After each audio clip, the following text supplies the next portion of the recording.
क्या था? संयोग था। और वैसे भी तुम लोगों ने बिन मौसम बरसात तो देखी होगी। शिरडी के लोग पहले से ही अंधविश्वासी हैं, लेकिन तुम लोगों को भी हवा लग गई है उनकी।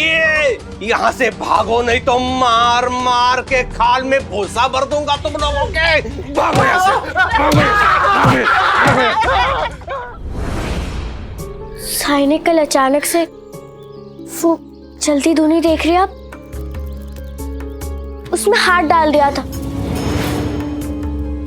और जब हमने पूछा तो वो कह रहे थे कि एक बच्चा आग में गिरने वाला था, तो उसकी जान बचाने के लिए साई ने अपना हाथ उस आग में डाल दिया। पता नहीं वो बच्चा कौन है, कहाँ है।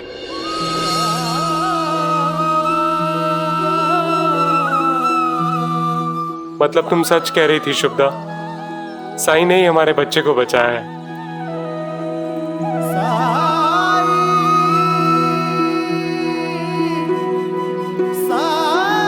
क्या मतलब है आपका कि साई ने आपके बच्चे को बचाया है? हाँ ताई, साई ने ही हमारे बच्चे को बचाया है। हम अभी देवर गांव से आ रहे हैं।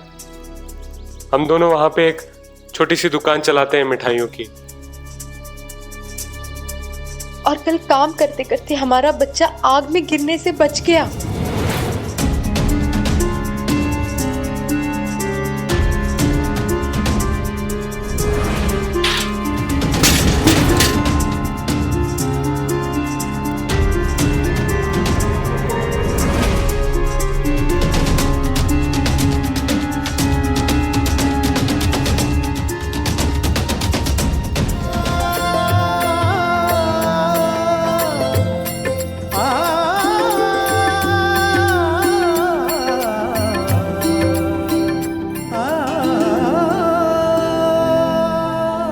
मुझे इसकी बातों पर बिल्कुल विश्वास नहीं हुआ, पर जब हमारे गांव के पंडित जी से मिले और वहां चंदन गिरने से साईं का नाम अंकित हुआ, तब शुभदा जबरदस्ती मुझे यहाँ शिरडी में आपके पास ले आई।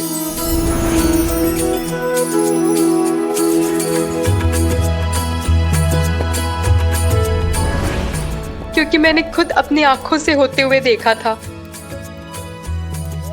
इसलिए मैं आपसे मिलना चाहती थी। आपने मेरे मुन्ने को एक नया जीवन दिया है साई, अब आप ही उसे अपना आशीर्वाद दीजिए। लाओ, बच्चा मुझे दो। आया हूँ साई मोरे बीच मझधार, तुम ही लगा दो साई ये पार। थाम ले हाथ में साई मोरी पतवार, मोरे साई मोरे दाता मोरे तारणहार।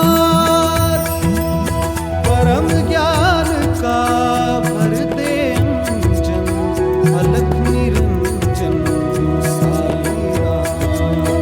अज्ञान तिमिर से घिरा भयंकर, ज्योति शुभंकर साई राम। ओम साई ओम साई ओम साई। साई, आपका जला हुआ हाथ तो बिल्कुल ठीक हो गया, एक भी चोट का निशान नहीं हाथ पे।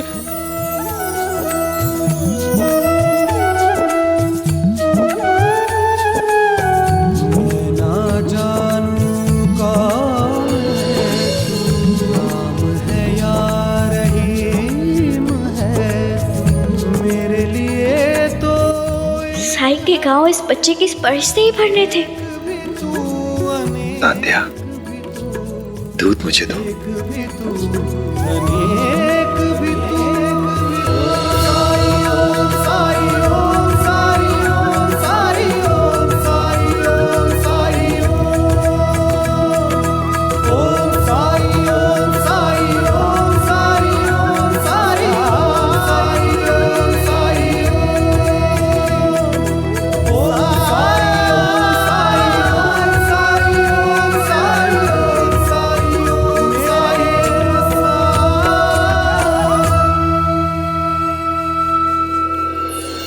अगर साई एक इशारा कर देंगे ना तो पूरा गांव खड़ा हो जाएगा आपकी मदद करने के लिए।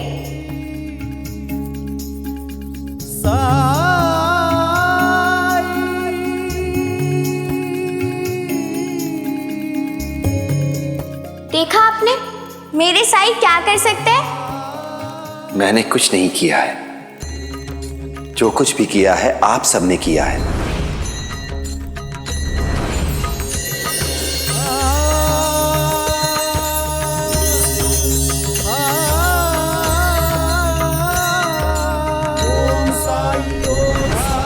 अब मुझे समझ में आया साईं को पूरी शिरडी क्यों मानती है। साईं कोई साधारण फकीर नहीं है, साईं एक महापुरुष है। शिरडी आकर इनके दर्शन पाकर मैं धन्य हो गया।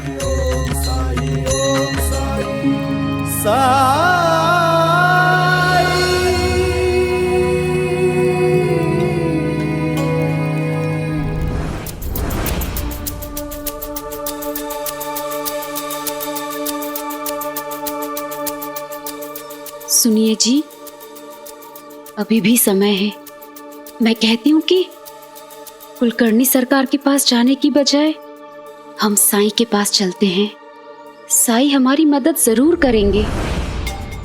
नहीं, अब सरकार ही है जो हमारी मदद कर सकते हैं।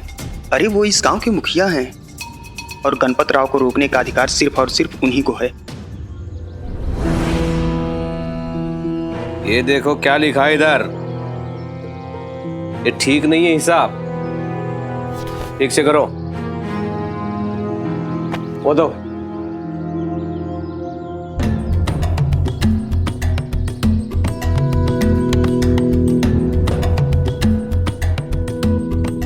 चलो। हरिओम हरिओम हरिओम। सुबह सुबह नीची जाति के लोगों का दर्शन किया मैंने, इसका मुंह देख लिया। अब पूरा दिन एक काम ढंग से नहीं होगा। हरिओम, पूरा दिन व्यर्थ जाएगा। अंता बनता, इन दोनों को भगाओ यहां से, अंदर मत आने देना। कहां मुंह उठा अंदर घुसे चले आ रहे हो? वो सरकार से जरूरी काम था। अरे सरकार क्या यहाँ कर्जा बांट रहे हैं? चल निकल यहाँ से। निकल। नहीं, हम कर्जा के लिए नहीं आए थे, वो गणपत राव की शिकायत के लिए आए थे। उसने हमारा जीना मुहाल कर दिया है। तो हम क्या करें? चल निकल यहाँ से, चल।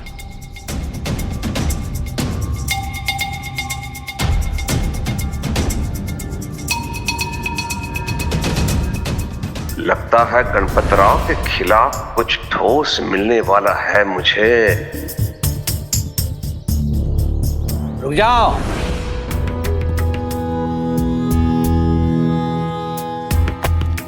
क्या कर रहे हो अंता पंता? अरे मेरी प्रजा मुझसे सहायता मांगने आई है और तुम उन्हें भगा रहे हो।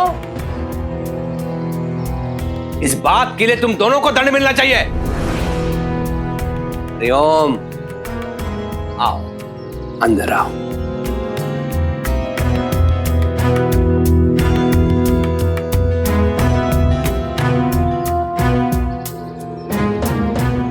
बताओ क्या बात है? गणपत राव हमारे घर आया था सरकार, हमारी बेटी को ले जाने के लिए। सरकार, हम नहीं चाहते हैं कि हमारी बेटी नाटक मंडली में काम करे। सरकार कहता है कि हमारी बेटी को वो अपनी मंडी में काम करवाएगा। हम नहीं करवाना चाहते सरकार। हम लोग बहुत छोटे लोग हैं, हमारी इज्जत हमें बहुत प्यारी है। हरिओम हरिओम हरिओम। इतना बड़ा दुस्साहस उस गणपत राव का, हमारे गांव में आकर हमारे बहन बेटियों को छेड़ता है, वो प्रलोभन देता है उन्हें।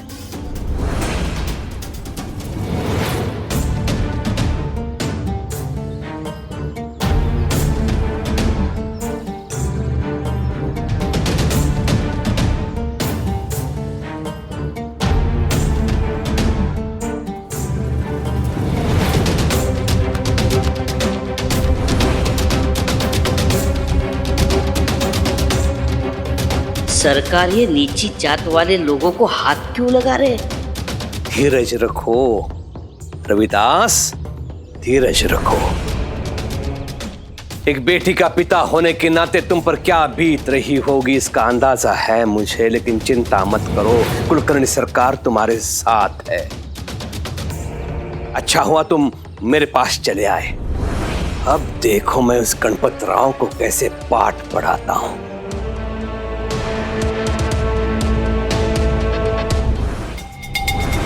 इस गांव का मुखिया होने के नाते ये मेरा कर्तव्य है कि गांव में कोई भी दुष्ट प्रवृत्ति के लोग ना रहे। हरिओम।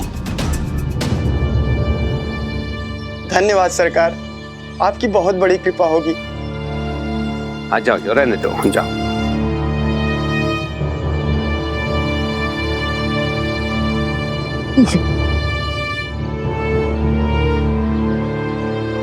हाँ, जाओ जाओ। अरे मूर्खो, देख क्या रहे हो? गंगा जल लेके आओ, जल्दी से जाओ। अब पवित्र हो गया मैं, अपवित्र, दूर हटो मुझसे, अपवित्र हो गया मैं। हरिओम हरिओम हरिओम। दो हाथ पे दो जल्दी। हाँ,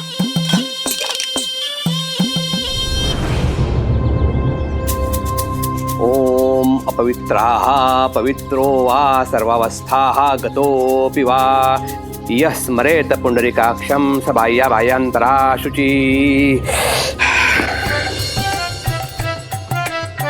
तो इधर वो दोनों कहाँ खड़े थे? यहाँ और यहाँ। हाँ, हरिओम हरिओम। सरकार, क्या सच में आप उसकी मदद करेंगे? अबे छचुंदर, तू गधा है, राजनीति नहीं जानते हो तुम दोनों, राजनीति। क्या मुझे पागल कुत्ते ने काटा है जो मैं निचली जाति के लोगों की मदद करूंगा? मैं तो अवसर ढूंढ रहा था उस गणपत राव का अहंकार चूर चूर करने के लिए। हरिओम। अब आया है ऊंट पहाड़ के नीचे, अब मुझे मिल गया है अवसर। अब पता चलेगा उसे मैं कौन हूं।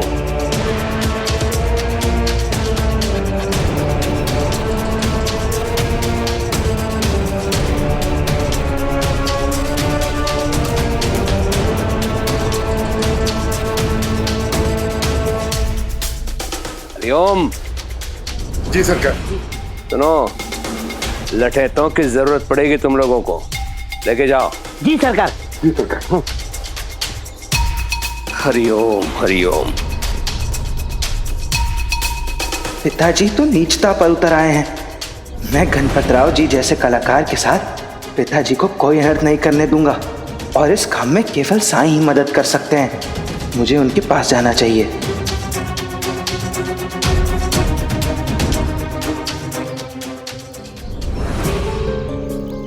ये तो सरासर गलत है साईं। करे कोई भरे कोई, सारी गलती उस गणपत राव की है। और सजा बेचारी चंपा भुगत रही है। उसके आई बाबा ने उसका घर से बाहर निकलना बंद कर दिया। हाँ साई, जिप्री बिल्कुल सही कह रही है। सारी गलती उस गणपत राव की है।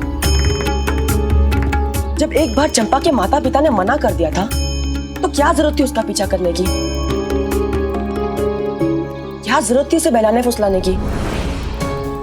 पता है साई, एक दिन मैं उपले बेचकर उन लोग के शिविर के पास से गुजर रही थी, तो मैंने सुना कि वो किसी से कह रहा था कि गणपत राव को कोई मना नहीं कर सकता है। बात बात पे पैसे की बात करता है। तुम्हें याद है ना साई, उस दिन दान देने के बाद तुम्हें भी कैसे पैसे दिए थे उसने?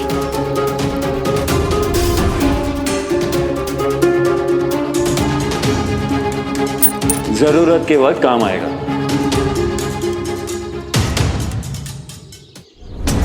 नाटक में राजा का अभिनय करते करते खुद को राजा समझने लगा है वो। गणपत राव ये नहीं समझता है जो उसके बात करने का ढंग है, व्यवहार करने का जो तरीका है, उसका दुष्परिणाम उसे कभी खुद भी भुगतना पड़ सकता है।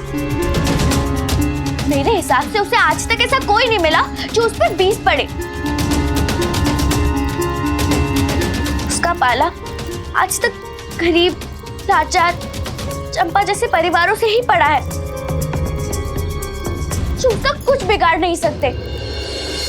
अपने दोस्त के प्रति तुम्हारे मन में इतना प्यार, इतना स्नेह देखकर मुझे बहुत अच्छा लगा लक्ष्मी। पर अपने कर्मों के फल से आज तक कोई बच नहीं पाया है। कर्मों के फल हर एक को भुगतने होते हैं। जैसी करनी वैसी भरनी, क्योंकि ये प्रकृति का नियम है।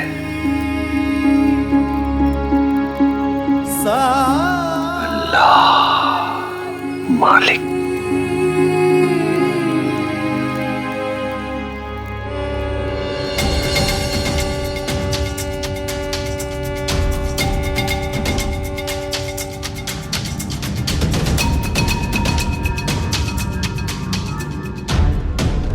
वो भिखारी है जो मंदिर के बाहर बैठ के भजन गा के पैसे कमाता है, और उस भिखारी को लगता है कि मेरी कला को देख के लोग पैसे दे रहे हैं, लेकिन वैसा होता नहीं है। अभिमान के मद में चूर ये तेरा मस्तिष्क है ना,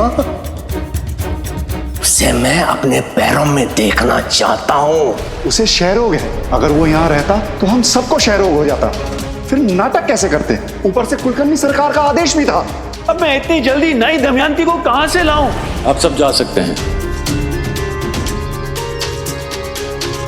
तुम एक आदमी नहीं ढूंढ सके जो दमयंती बन सके। मेरी बेटी कोई तमाशे वाली नहीं है कि आपके नाटक में आके काम करेगी। बड़ा है नाटक में अभिनय करने का मौका देने वाले। जाइए यहां से आप।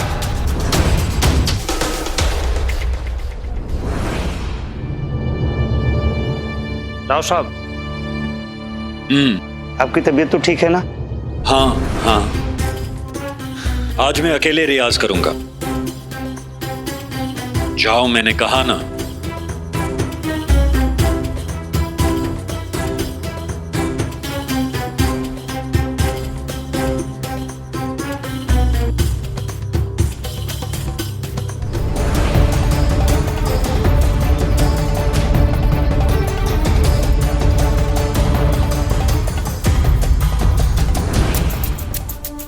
अरे रुको,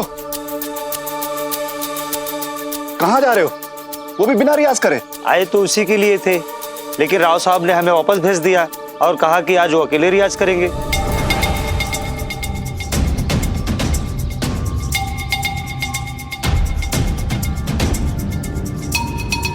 अच्छा, तो अब समझा। ये गणपत की पुरानी आदत है, जब भी उसका मन अशांत होता है अकेले बैठकर राग मल्हार गाता है। अभी उसको अकेला छोड़ देना ही ठीक रहेगा। जाओ आप सब। जी।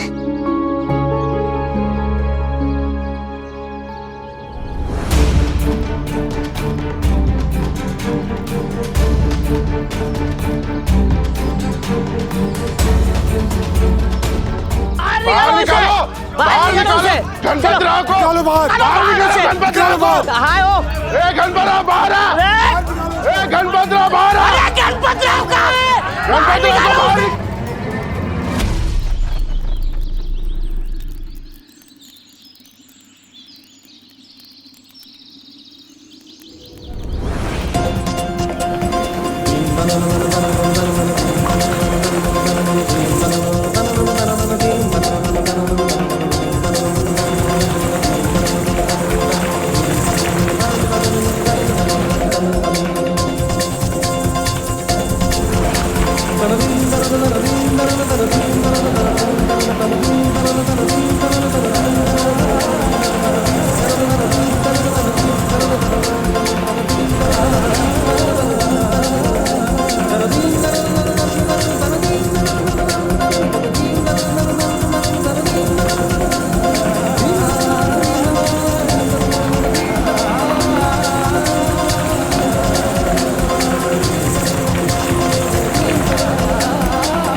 साईं गणपतराव जी पर खतरा।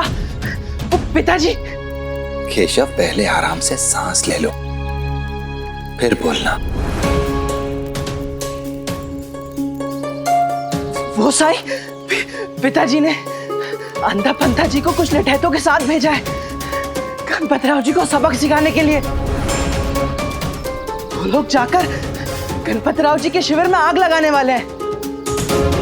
तो सबको जलाकर राख कर देंगे और जान माल का नुकसान होगा वो अलग। गणपतराव जी जैसे कलाकार पर यह तो बड़ा अनर्थ होगा साईं। साईं आपको उनकी मदद करनी चाहिए। द्वारका माई में बहुत ज्यादा धूल मिट्टी जमा हो गई है ना?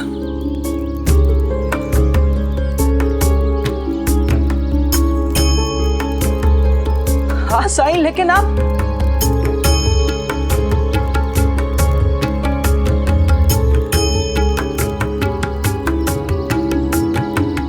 क्या तुम यहाँ की साफ सफाई करने में मेरी मदद करोगे? अभी? लेकिन अभी तो हमें उनकी मदद कर। तो सफाई शुरू करें।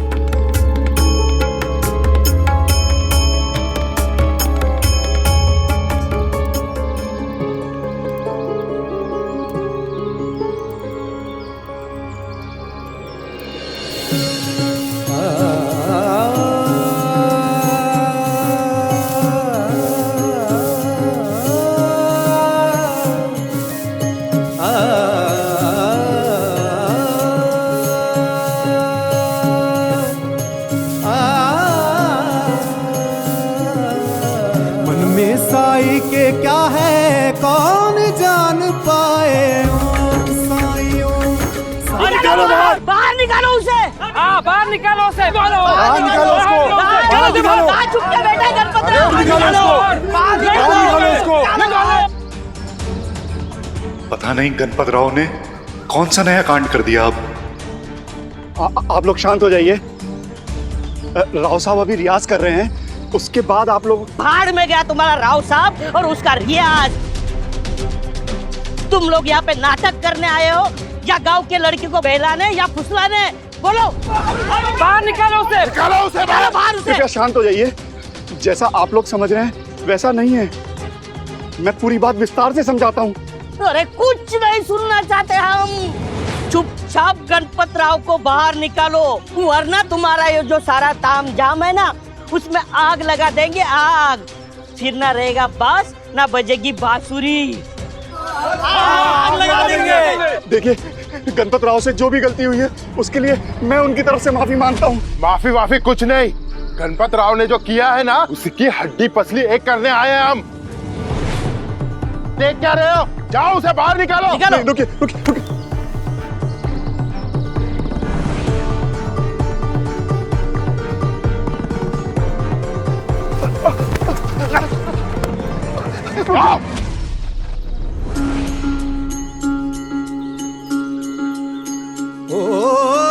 जब कठिनाई छाई तू ही याद आया, भटके राही को तूने रास्ता दिखाया।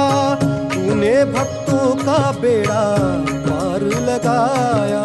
तेरी महिमा मेरे साई कौन जान पाया। ओम साई ओम साई ओम साई ओम साई ओम साई ओम साई ओम।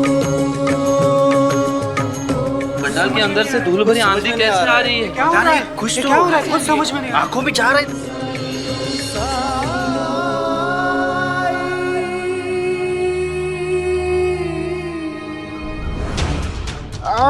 क्या हुआ? कुछ दिखाई नहीं दे रहा है।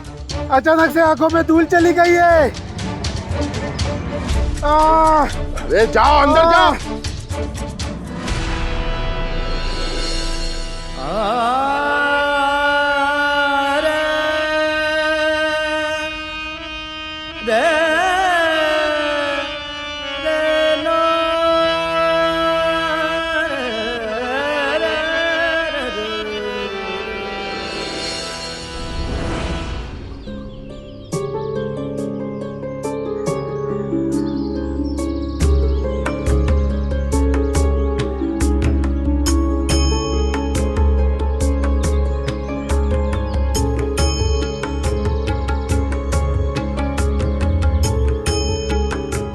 साईं, ये झाड़ू आपने बीचों बीच क्यों रख दी?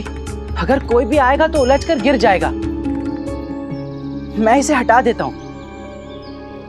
रुको केशव,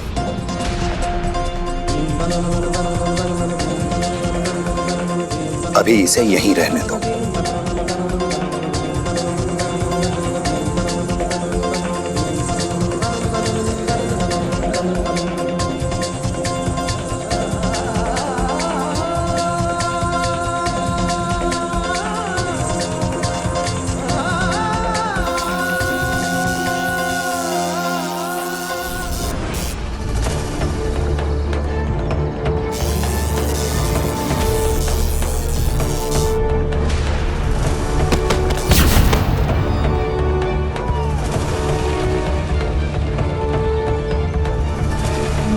अरे क्या हुआ? यहाँ पे कुछ झटका लगा। अरे अगर तुम लोग अंदर नहीं जा पा रहे हो तो जला दो सब कुछ। हाँ, लगा दो आग, जला दो सब कुछ। जला दो।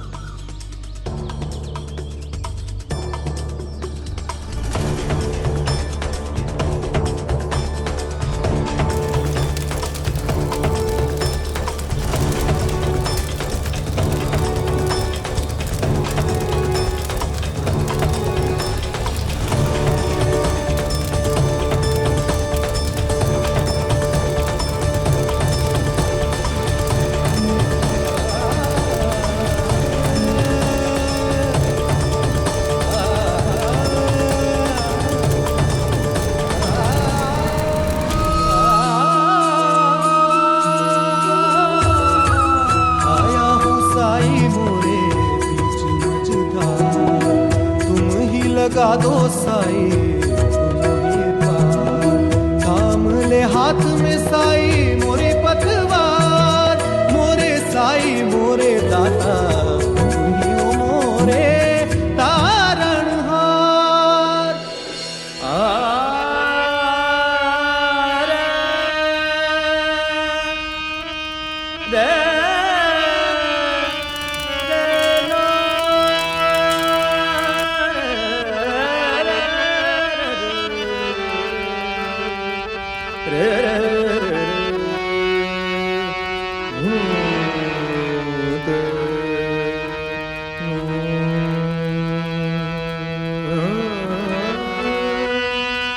घन श्याम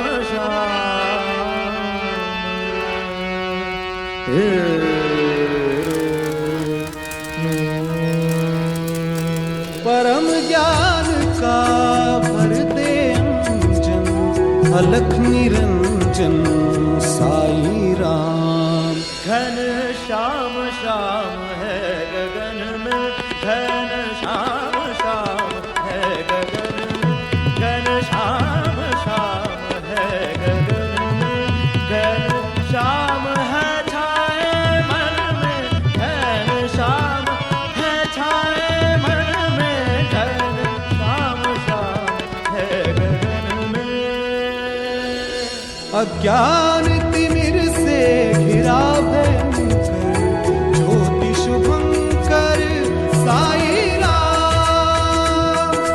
ओम साई ओम साई ओम साई ओम साई ओम साई ओम साई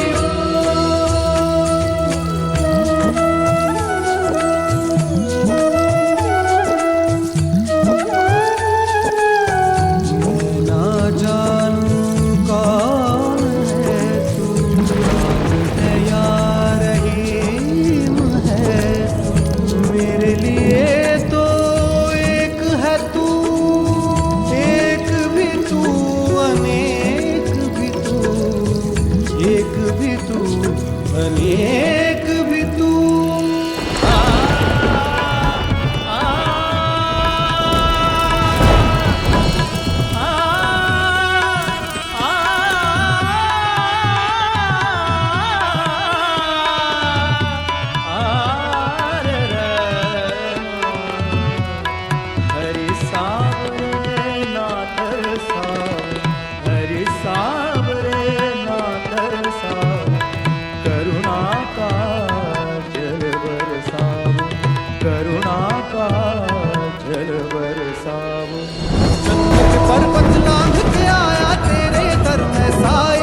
हर ताप हरि हरि हर जावो, हर ताप हरि हरि हर जावो। अरे बंद कराओ उसका गाना, इतना गला फाड़ के क्या गा रहा है वो? राव साहब राग मल्हार गा रहे। क्या ये वही राग मल्हार तो नहीं जिसे सम्राट तानसेन गाते ही बारिश होने लगती थी? अगर बारिश हो रही है तो पिताजी के लठैतों की मशालें भी बुझ गई होंगी और अब वो आग नहीं लगा पाएंगे।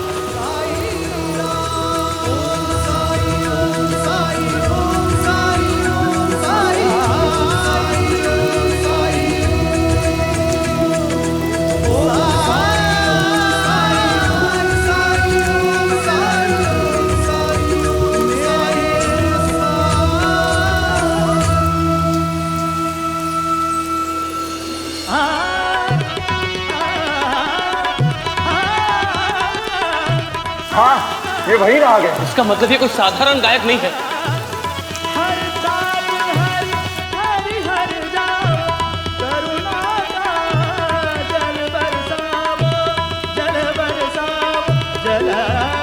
चलिए निकलते हैं यहाँ से। हाँ पंता जी।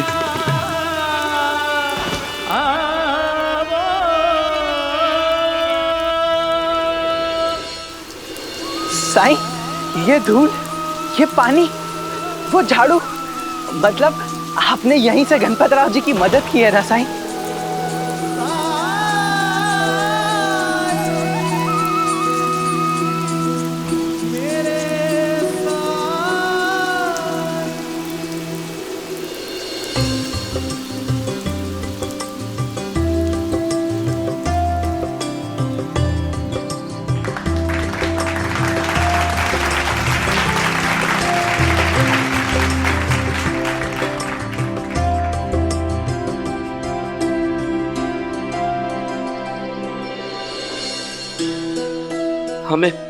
हमें राव साहब से मिलना है। कृपा करके आप उन्हें बाहर बुलाइए। उन्हें समझने में हमसे भूल हो गई। वो तो महान गायक है।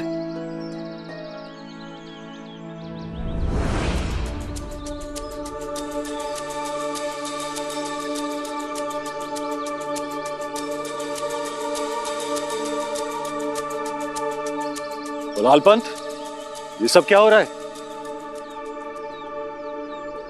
राव साहब, आपका गायन सुनकर हम सब लोग धन्य हो गए।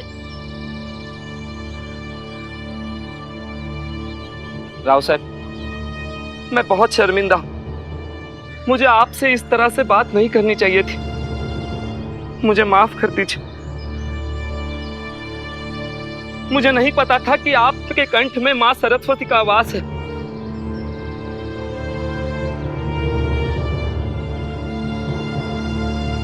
गीत संगीत तो ईश्वर की कृपा से आपको आशीर्वाद के रूप से मिले। मुझे माफ कर दीजिए।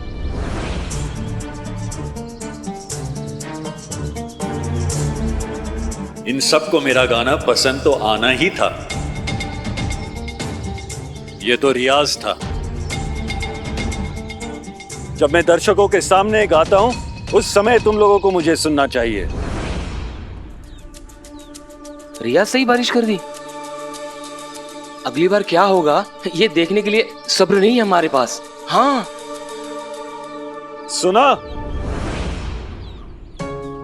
चलो मेरे साथ, मैं बताता हूं सारी बात। चलो, आओ। बलाल, अरे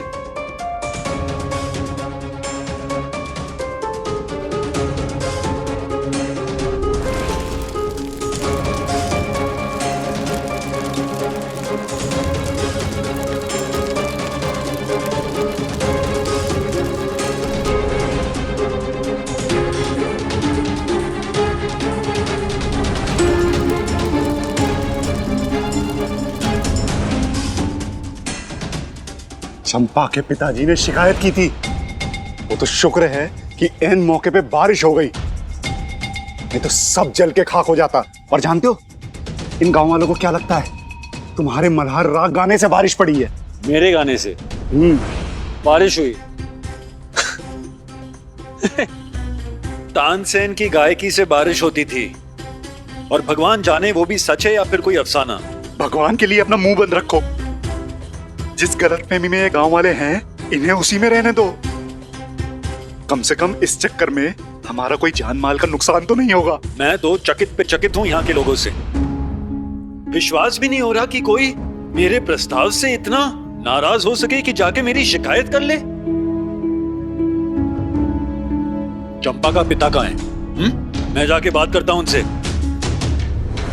अब तो समझ जाओ गणपत, क्या अब भी तुम्हारी समझ में नहीं आया कि चंपा के पिताजी उसे हमारे नाटक में काम करने की अनुमति नहीं देंगे। अगर दोबारा बात करने की कोशिश की तो मामला और बिगड़ जाएगा। इस बात को स्वीकार कर लो कि यहाँ हमें हमारी दमयंती नहीं मिलेगी। हमें शिरडी छोड़ के जाना होगा। जाना होगा? मतलब हार स्वीकार कर लो? कुलकर्णी सरकार से लगाई हुई शर्त को भूल जाओ। आज हमारा तंबू जलते जलते बचा है।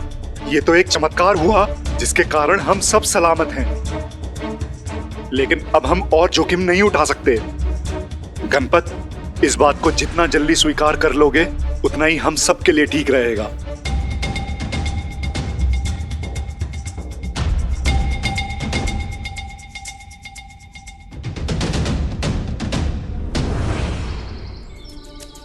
माफ कीजिएगा, राव साहब अभी थक चुके हैं।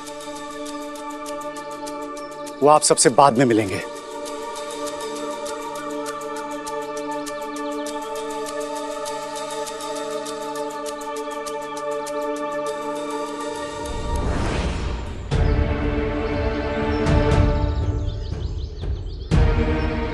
पहले भी आसमान में बादल का नामो निशान नहीं था और अब भी नहीं है।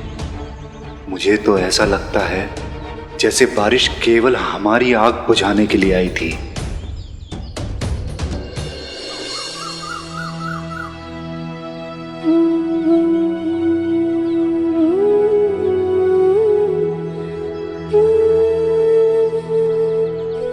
राम जी भला करें। साईं, आपसे एक सलाह लेनी थी। कहो रविदास। मैंने चंपा को कभी बेटी की तरह नहीं पाला। मैंने उसे कभी किसी बंदिश में नहीं रखा। तुम्हारी इस बात की मैं हमेशा सराहना करता हूँ। साईं, चंपा को बचपन से ही गाने का शौक है और इसके लिए मैंने उसे कभी मना भी नहीं किया। लेकिन साईं, इसका ये मतलब तो नहीं कि मैं उसे नाटक मंडली में काम करने की अनुमति दे दूं। इसीलिए मैंने गणपत राव को ना बोला। साईं, नाटक में भाग लेने के लिए उसके पास जब प्रस्ताव आया तो गांव के लोगों ने मेरी बहुत आलोचना की, क्योंकि मैंने अपनी बेटी को बहुत ज़्यादा छूट दे रखी थी। साईं, पहले तो मैंने उसे अनदेखा करने की कोशिश की, लेकिन गांव वालों के बातों से डर के मैंने चंपा का घर से बाहर निकलना ही बंद कर दिया। और आज गणपत राव का राग मल्हार सुनकर वही गांव वाले कह रहे हैं कि चंपा किस्मत वाली है, जो गणपत राव जैसा गायक उसके साथ गाना चाहता है, अभिनय करना चाहता है। और मैंने उसे ना कह के मूर्खता की है। अब साईं, आप ही बताइए, हम करें तो क्या करें? मुझे नहीं पता था रविदास कि तुम्हें भी यही बीमारी है। बीमारी? क्या हुआ साईं? क्या बीमारी है चंपा के बाबू को? संसार का सबसे पुराना रोग। क्या कहेंगे लोग?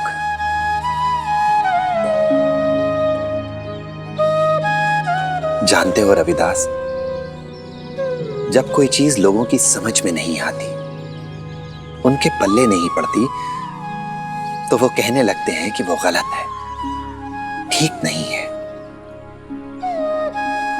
मसलन शिरडी के लोगों ने कभी किसी स्त्री को पेशेवर रूप से अभिनय करते, गाते हुए नहीं देखा है, इसलिए ये चीज इनके लिए नई है।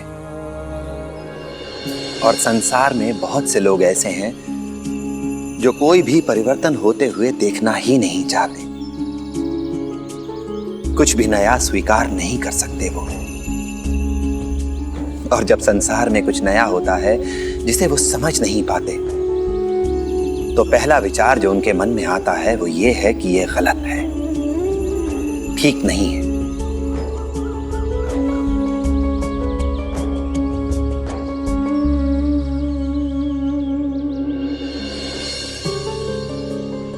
लेकिन तभी एक इंसान आता है और कहता है कि गणपत राव पर सरस्वती का आशीर्वाद है, और फिर वही लोग जो आपकी आलोचना कर रहे थे आपकी प्रशंसा करने लगते हैं,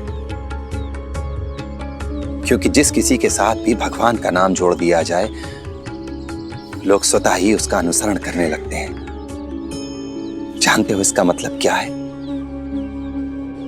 इसका सिर्फ एक ही मतलब है कि हर इंसान की अपनी अलग अलग सोच होती है, और वो भी समय और परिस्थिति के अनुसार बदलती रहती है। अगर हम सभी की सोच को सुनते रहेंगे, उसके बारे में विचार करते रहेंगे, तो कभी कोई जोखिम नहीं ले पाएंगे, कोई विकास नहीं होगा, कोई प्रगति नहीं होगी। और इसीलिए चार लोग क्या कहेंगे इसके बारे में सोचकर खुद को रोक लेना, इसे मैं संसार का सबसे बड़ा रोग मानता हूं।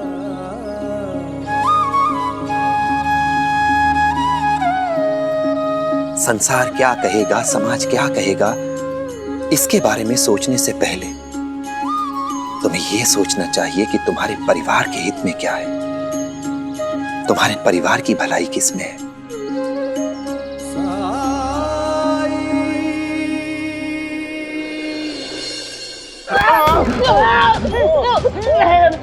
रहम सरकार, रहम। हम कर भी क्या सकते थे? सरकार, इसमें हमारी गलती क्या है? अचानक बारिश हो गई। हरिओम,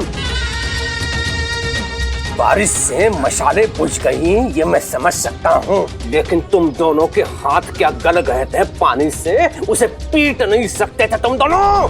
राग मल्हार गाकर वो बारिश गिरा सकता है तो वो कुछ भी कर सकता है।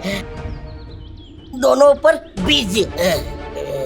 बिजली गिरा था। हाँ सरकार। बिजली उसने नहीं गिराई, लेकिन अब देखो मैं कैसे गिराता हूँ बिजली।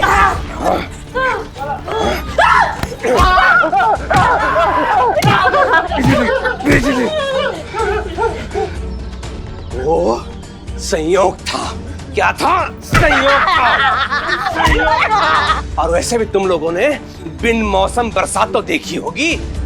शिरडी के लोग पहले से ही अंधविश्वासी हैं, लेकिन तुम लोगों को भी हवा लग गई है उनकी। यहाँ से भागो नहीं तो मार मार के खाल में भूसा भर दूंगा तुम लोगों के।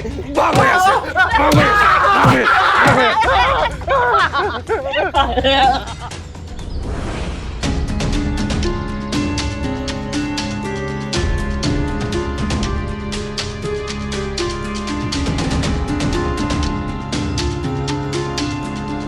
अपनी हार की वजह से गुस्से में बहुत बौखलाए हुए लग रहे हैं आप।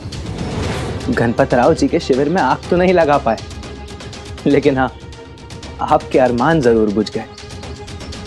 साईं ने कहा था सच्चाई की हमेशा जीत होती है, और आज मैंने ये देख भी लिया।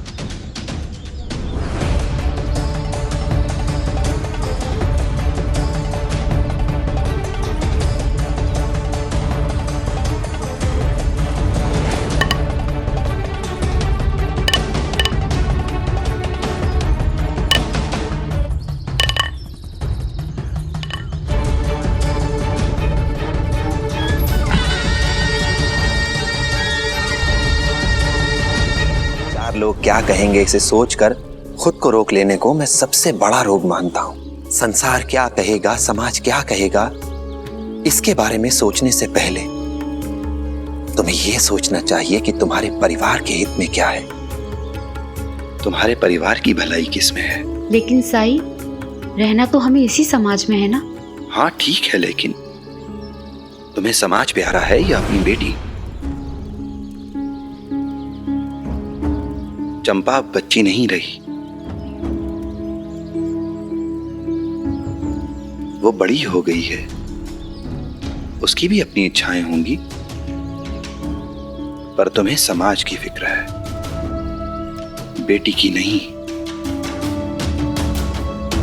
समाज क्या सोचता है इसकी परवाह है तुम्हें, लेकिन तुम्हारी बेटी चंपा क्या चाहती है इसकी परवाह नहीं है, और ना ही कभी तुमने जानने की कोशिश की।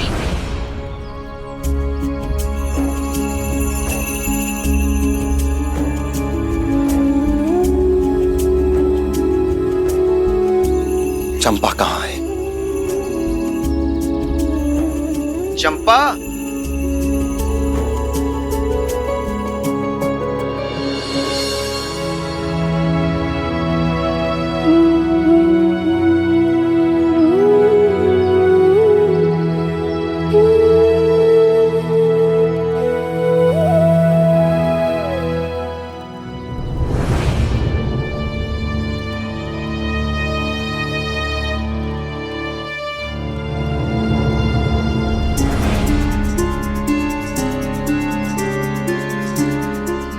चंपा, क्या तुम नाटक में भाग लेना चाहती हो?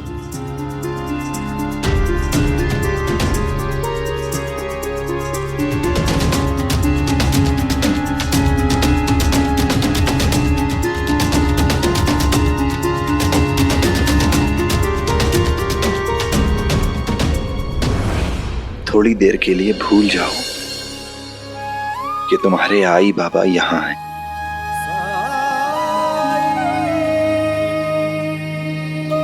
मुझे ये बताओ कि तुम नाटक में अभिनय करना चाहती हो या नहीं?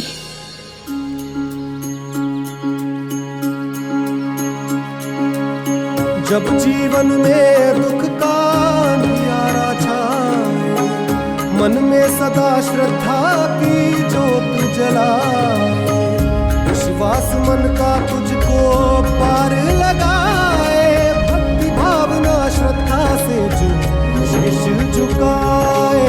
ओम साई ओम साई ओम साई ओम साई ओम साई ओम साई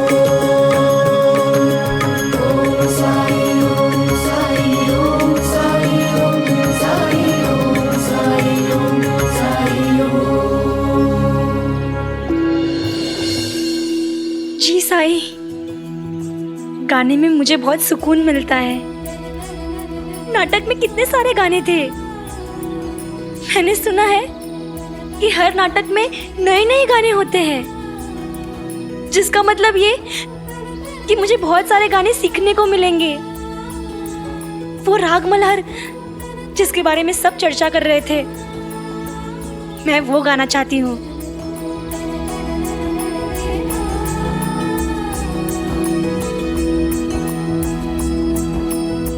साई, मैं जिपरी जितनी होशियार नहीं हूँ, मुझे शर्म आती है।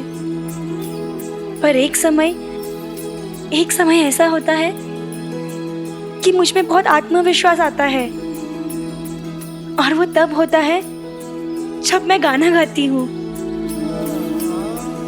याद है साई, आपने मुझे द्वारका माई में गाने के लिए कहा था? तब मुझे ऐसा महसूस हुआ था, तब मुझे लगा था कि मैं किसी योग्य हूँ। साई, वो मेरे जिंदगी का सबसे अच्छा क्षण था। अगर मैं उस नाटक में भाग लेती हूँ, उसका हिस्सा बनती हूँ, तो मुझे हर खेल में वैसा ही महसूस होगा। रानी दमयंती के गीतों को गाना मतलब मैंने आज तक जो ख्वाब देखे थे, उन सपनों को पूरा होने से भी ज्यादा खूबसूरत होगा। मतलब गणपत राव जी जैसे अजनबियों के सामने तुम्हें कोई डर नहीं लगेगा? डर? कैसा डर? भाव ने कहा कि मैं उनकी छोटी बहन जैसी हूँ, और जब बहन माना है तो मेरी रक्षा भी तो करेंगे।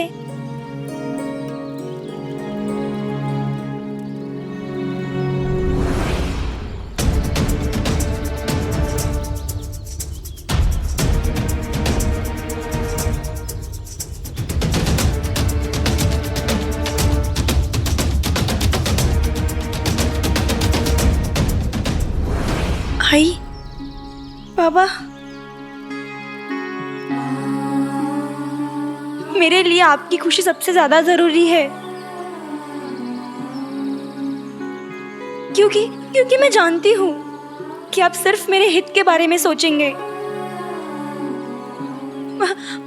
मैं जानती हूँ कि मेरे लिए क्या अच्छा है क्या बुरा, वो मुझसे ज्यादा आप जानते हैं। मैं कभी भी ऐसा कुछ नहीं करना चाहती जिसमें आपकी मंजूरी ना हो। क्योंकि मेरे लिए वो सारे सपने बेकार है जिनको पूरा करने में आपकी खुशी और आपका आशीर्वाद ना हो।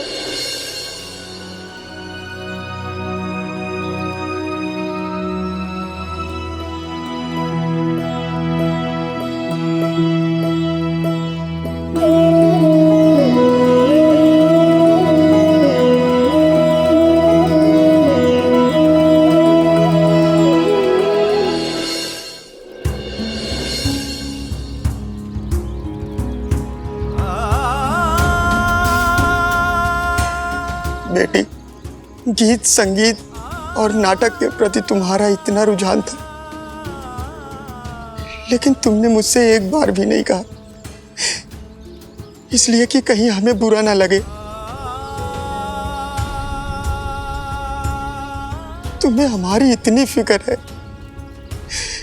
और एक हम है कि तुम्हें घर में कैद कर दिया, तुम्हें बाहर निकलने से मना कर दिया। मैंने तुम्हारे साथ बहुत बड़ा पाप किया है। मैं अच्छा बाबा नहीं हूं।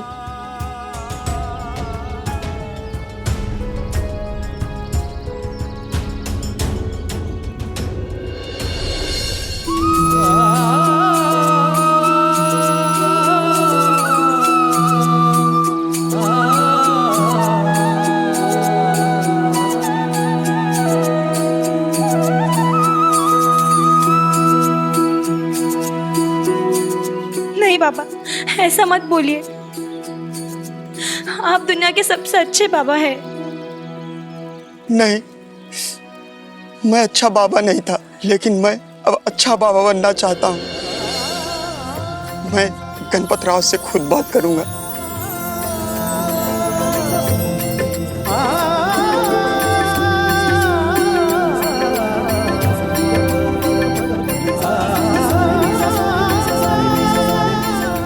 आपका बहुत बहुत शुक्रिया साईं। राम जी भला करें।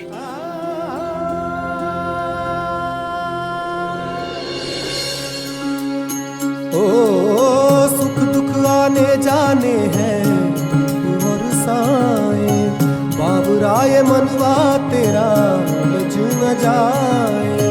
मन में आशा के दीपक बुझने ना पाए, सुबह फिर से आएगी समझाए। ओम साई ओम साई ओम साई ओम साई ओम साई ओम साई ओम साई ओम साई ओम साई ओम साई ओम साई ओम साई ओम। अब आप सबसे बंबई में मुलाकात होगी अगले महीने।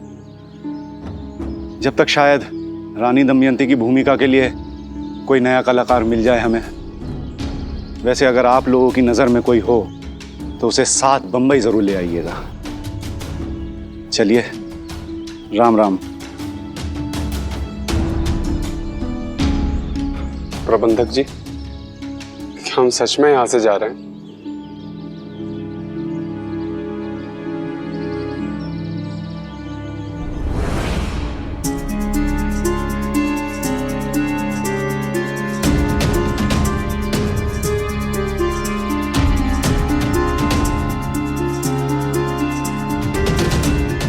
पहली बार हमें इस तरह बीच में ही नाटक का मंचन छोड़ के जाना पड़ रहा है,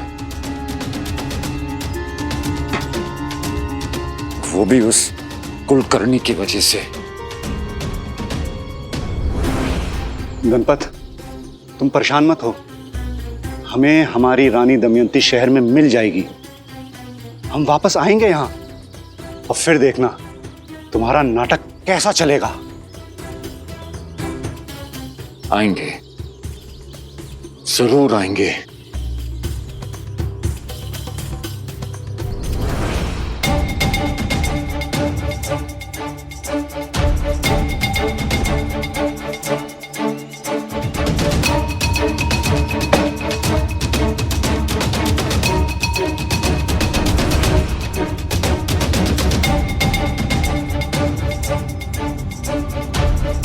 अब आप लोग जाइए यहाँ से अब जो हो गया उसे भूल जाइए। अब आप लोगों को और परेशानी नहीं होगी। हम सब शिरडी छोड़ के जा रहे हैं। अब तो खुश होंगे ना आप लोग?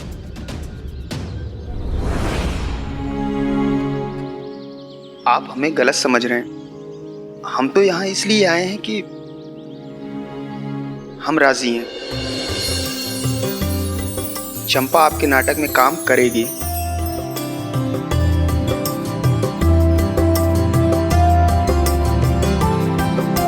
क्या क्या कहा तुमने? हाँ, आपने सही सुना। देखिए राव साहब, मुझे माफ कर दीजिए।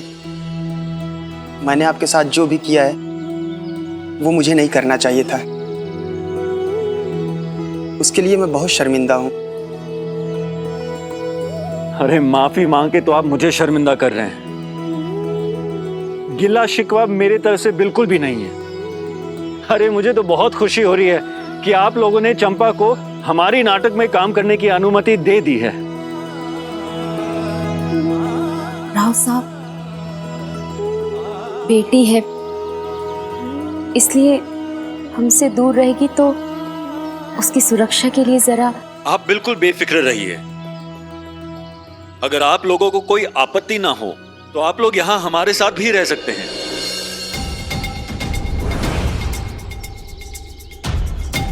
ये क्या कर रहे हो तुम? ये लोग तो बगल वाली बस्ती में रहते हैं। इन लोगों के यहाँ पर आने से 3 और लोगों का खाना पीना रहना सबका खर्चा बढ़ जाएगा। तुम चुप रहो यार। देखिए, आप लोगों को किसी भी चीज की चिंता करने की जरूरत बिल्कुल भी नहीं है। हाँ, आप लोग गवाह होंगे कि कैसे गणपत राव अपने कलाकारों के साथ पेश आता है, कैसे गणपत राव सबकी छोटी सी छोटी जरूरतों का ख्याल रखता है। और चंपा तो हमारे नाटक की नायिका है। उसके लिए बेहतरीन कपड़े, पौष्टिक भोजन और उम्दा किस्म के श्रृंगार की वस्तुएं होंगी। और चंपा को यह एहसास होगा कि वो ना केवल रानी दमयंती की भूमिका निभाएगी बल्कि उसके साथ रानी दमयंती की तरह रहेगी भी। पहली बार किसी नाटक में एक स्त्री ही एक स्त्री की भूमिका निभाएगी। रविदास, ये नाटक इतिहास रचेगा, इतिहास। और मैं इस इतिहास को हर प्रकार से सुरक्षित और सुशोभित रखूंगा। आप लोगों को कुछ कागजात पे हस्ताक्षर या अंगूठा लगाना होगा। हमारी नाटक मंडली का नियम है, चंपा को आपने अपनी इच्छा से अनुमति दी है हमारी नाटक मंडली में काम करने की, बस इसलिए। जी जरूर। मुझे तो बहुत खुशी हो रही है कि आखिर में आप दोनों ने हमारी बात मान ली। अब देखना, चंपा का भविष्य बहुत उज्जवल होगा। नहीं राव साहब, मैंने कुछ नहीं किया राव साहब। वो तो साईं ने हमें रास्ता दिखाया।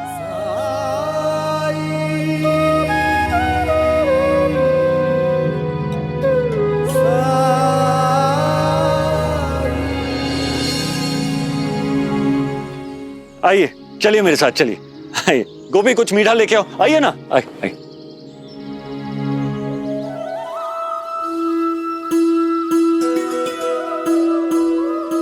एक बार फिर साईं ने हमारी मदद की।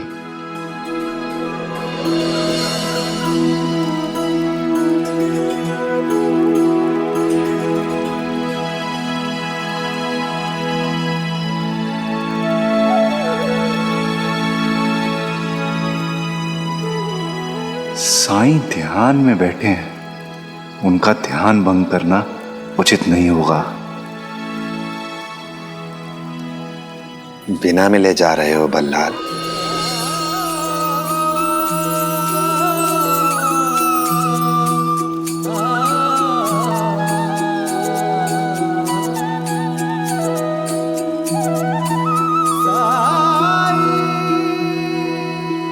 प्रणाम साईं। राम जी भला करे। कैसे हो? आपकी कृपा है साईं। आपने हमारी सारी मुश्किलें दूर कर दी। अब कृपा करके ये भी बता दीजिए कि आपका धन्यवाद कैसे करूं। तुम्हें ऐसा क्यों लगता है कि तुम्हें मुझे धन्यवाद देने की जरूरत है? क्योंकि मैं जानता हूं साईं, कल बरसात किसने करवाई थी, और वो गणपत नहीं। पहली बार नहीं गा रहा था वो राग मल्हार, आज तक एक बूंद नहीं गिरी थी साईं। उस दिन हमारे कपड़े भी आप ही के कारण तैयार हुए थे। आज चंपा के माता पिता भी आप ही के कारण माने हैं। साईं, आप हमेशा अपना समर्थन हमें देते रहे हैं, हमेशा हमारी मदद की है, वो भी बिना मांगे या बिना हमारी जानकारी में लाए। चंपा, ये तुम्हारे गुरुजी हैं। ये तुम्हें अभिनय सिखाएंगे। नमस्ते गुरुजी।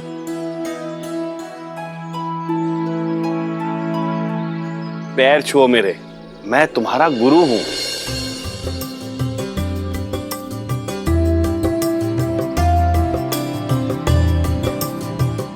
तुम पर मां सरस्वती का आशीर्वाद सदैव बना रहे।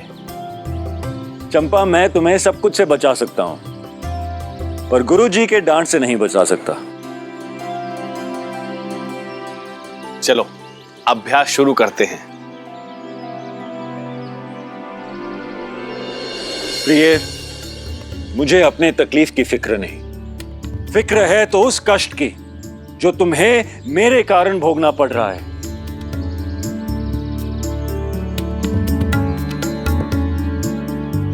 ये आप किस अपराध का दंड दे रहे हैं स्वामी? क्या ये संभव है कि आपको जंगल में भटकने के लिए छोड़कर मैं अपने माता पिता के घर सुख से रहूं? प्रिय गणपतराव, रुको। चंपा, तुम रानी हो, रानी, दासी नहीं। इसलिए रानी की तरह अपनी चाल डाल रखो, उसकी तरह अपना व्यवहार रखो, तन कर चलो गर्व के साथ, और फिर अपने संवाद बोलो। जी गुरुजी।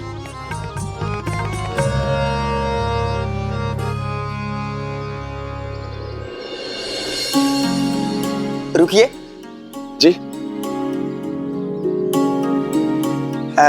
लाइए, इसे मैं बना देता हूँ। आपको आता है कारीगरी का काम? हाँ। अरे वाह, जी शुक्रिया।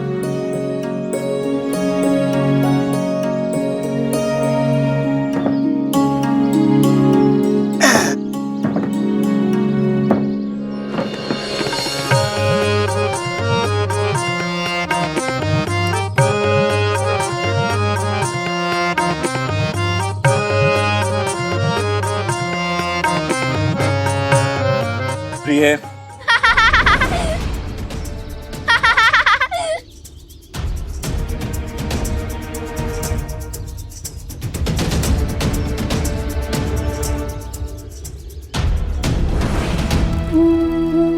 अब मैं आश्वस्त हूं कि हमारा नाटक निश्चित ही सफल होगा, क्योंकि आपका आशीर्वाद जो है। लेकिन इसका अर्थ ये नहीं कि तुम असावधान हो जाओ, लापरवाह हो जाओ। तुम्हें अब और भी सावधानी बरतने की जरूरत है, क्योंकि खतरा अभी टला नहीं है।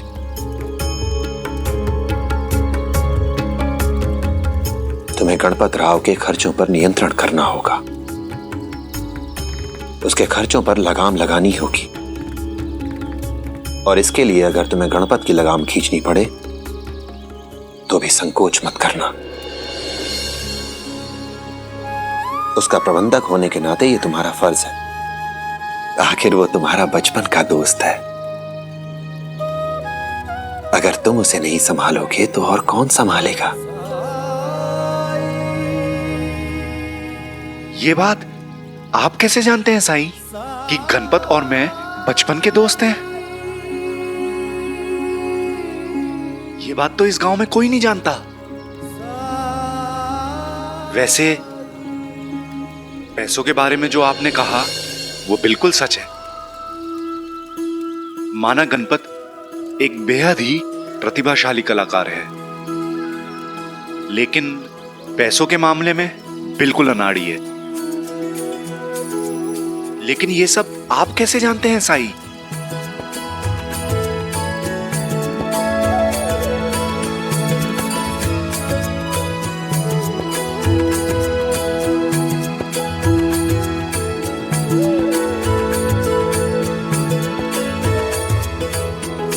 तुम मुझे ना जानो,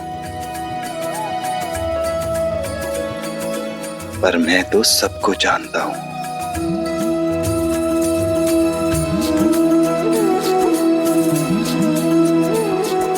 आपकी बात मैं समझ गया हूं साईं, ध्यान रखूंगा। अब मैं चलता हूं। गणपतराव बहुत उत्साहित था, अब तक पता नहीं कितना फिजूल का खर्चा कर दिया होगा। प्रणाम साईं। राम जी भला करे।